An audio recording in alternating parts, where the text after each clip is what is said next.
Hi everybody, it's Lori Wetzel here with the next installment of Tech Tip Tuesdays. And this week I'm going to focus on an app called CloudOn. This is an app that is not yet on the 3rd through 7th grade iPads, but it is on the refresh list. Those of you who teach 8th through 12th grade, of course, could have the students download it. And I'm going to go ahead and show you how it looks. CloudOn, of course, is free. CloudOn, just like it indicates, has something to do with storage in the cloud. Part of what CloudOn can do duplicates what the SkyDrive app can do and what going to www.skydrive.com can do. But there's a few other features that I found particularly useful, and I'm hoping you will too. The first thing you're going to do is create an account. It's pretty simple. If you are having your students do this, make sure they double and triple check this information because all you have to do is type in your email address and your password once. That's it. So if they type something in wrong, it will be very difficult to retrieve that information. Once you know you've got everything typed in correctly, you can go ahead and submit. And it asks you, do you have a storage account? One of the perks of CloudOn is that you have the option of actually maintaining your Dropbox account, if you have one, and your SkyDrive account in one place.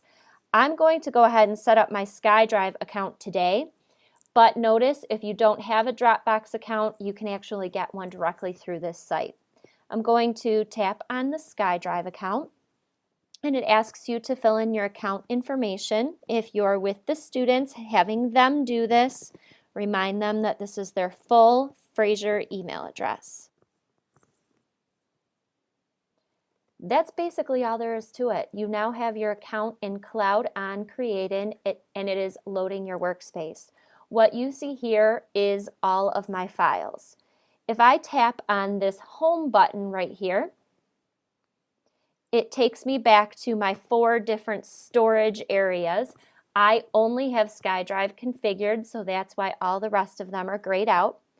If I tap on SkyDrive, it takes me back to my SkyDrive folder, and these are all of my files that I have saved in my SkyDrive. If I tap on this icon up here in this menu bar, this just gives you the different views. So this is considered the flow view. This is considered the icon view, and this is considered the list view, and this isn't anything too new to you. The middle icon up here in the menu bar is your status icon menu, so you can tell whether or not you are connected. You can go to your settings, and you can change your password as necessary, although I wouldn't change your SkyDrive account password in here. But if you, for instance, changed your SkyDrive account password within SkyDrive and you need to update it, this is where you would do it. You also in here have a tutorial, so it will take you through a quick tutorial of what CloudOn has to offer, but that's basically what I'm going to go through with you. And then finally, there's this applications menu, and this is what allows you and the students to create Microsoft Office files. Before we do that, I'm going to go back. All you need to do to open up a file is tap on it once, and in doing so, it will open that file, and if it happens to be a Microsoft Word, Excel, or PowerPoint file, it will open it up in edit mode right away. So you don't have to click on it in order to edit it. So if I go to my second slide here and I want to insert a text box, I can do that right on my slide just as soon as I have opened up my file. This icon up here in the upper left corner is what allows you to get out of whatever file you're currently in and get back to your SkyDrive. Tapping on a file once is what opens it. If you tap and hold on a file, you get this menu to show up, and you have the option to cut this file and paste it into another folder if you wanted to move it. You have the option to copy the file and paste it into another location if you wanted a copy somewhere else. You have the option to rename the file. You have the option to delete the file. And the email file, email link. I tried it. I will tell you I had minimal success with it, so please proceed with caution before you go too crazy with this feature. If I tap on email file, because this is not linked to your Outlook email, it's not going to pull up all the Fraser email addresses. I tried to send this email by typing in my email address, and I will tell you I never got it. So I'm not sure exactly what the problem is there, but again, proceed with caution.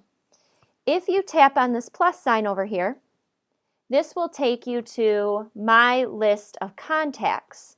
And when I went to my list of contacts and I tapped on my name and hit send, it did come to me.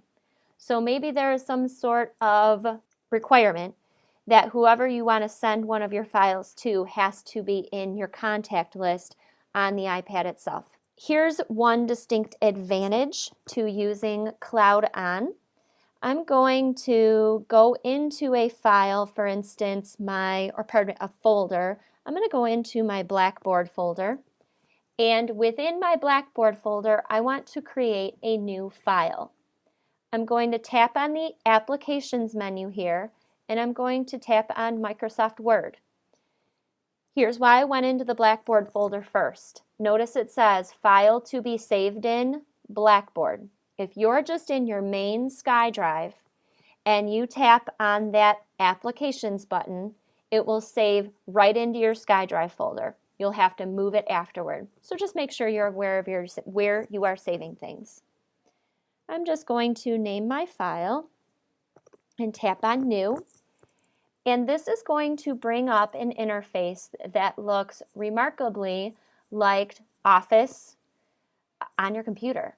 And it's something that the kids are also going to be very familiar with. Of course, it's not full-blown. It is pretty similar in its capabilities. But if I want to have my students type a paper on their iPad, most of the menus are ones that they are familiar with.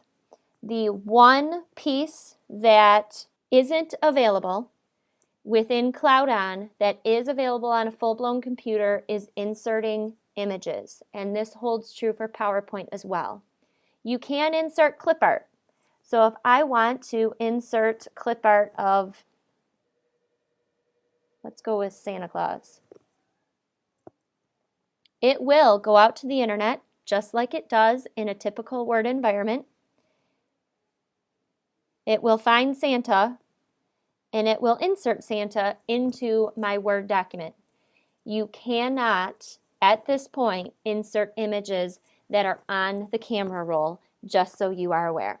Just like when you're using SkyDrive, this is constantly saving, so there's no need to tap anywhere on Save in order to make sure that this is saved. And once your SkyDrive syncs, you will see this file on your computer, or if you go to skydrive.com. A couple more things I want you to be aware of.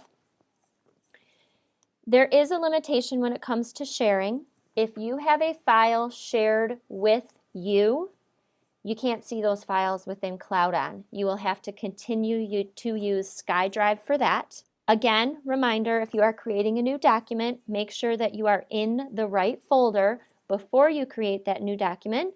You can always move it if you put it in the wrong place. And again, proceed with caution with the email. The email might be a little finicky at this point. This distinct advantage to this is the Applications button and the ability to create Excel, Word, and PowerPoint documents free in an environment that is very familiar to both you and your students. Hopefully you found this helpful. If you have any questions about using CloudOn, please feel free to contact me. Have a great day.